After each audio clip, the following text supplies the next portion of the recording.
আসসালামু আলাইকুম সুপ্রিয় দর্শক, আজকে আমরা আসছি ভাসমান এক শহরে। আপনাদেরকে ঘুরে ঘুরে দেখাবো এই ভাসমান শহর এবং এর সৌন্দর্য। নিশ্চয়ই আমার ক্যামেরায় দেখতে পাচ্ছেন, এটা হচ্ছে ভাসমান একটা শহর। এত সুন্দর করে সাজানো হয়েছে।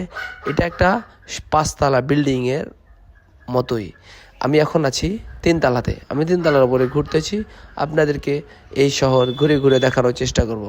এত সুন্দর করে মানুষের ব্রেন সৃষ্টিকর্তা দিয়েছে, যে ব্রেন দিয়ে এই ভাসমান শহর তৈরি করেছে, যা দেখলে রীতিমতো মুগ্ধ হবেন আপনি। সত্যি দেখলেই মনে হবে না এটা ভাসমান কোনো শহর, মনে হবে এটা স্থলভাগের উপরে কোনো এক নির্মাণাধীন বিল্ডিংয়ের উপরে আমি ঘুরতেছি। সত্যিকার অর্থে সেটা না, এটা হচ্ছে একটা ভাসমান ট্রলারের উপরে আমি আছি এখন। এটা হচ্ছে একটা ট্রলার, বাংলাদেশের অভ্যন্তরীণ নৌবন্দর বরিশালে এই ট্রলারটি নোঙর করা আছে, আমি সেখানে অবস্থান করছি। দর্শক, আমার ভিডিওগুলো যদি আপনাদের ভালো লেগে থাকে অবশ্যই লাইক কমেন্ট করে আমার পেজটি ফলো দিয়ে পাশে থাকবেন, নতুন ভিডিও বানাতে উৎসাহ করবেন। আর ভিডিওটি যদি ইউটিউব চ্যানেল থেকে দেখেন, চ্যানেলটি সাবস্ক্রাইব করে আমার পাশে থাকবেন। অসংখ্য ধন্যবাদ।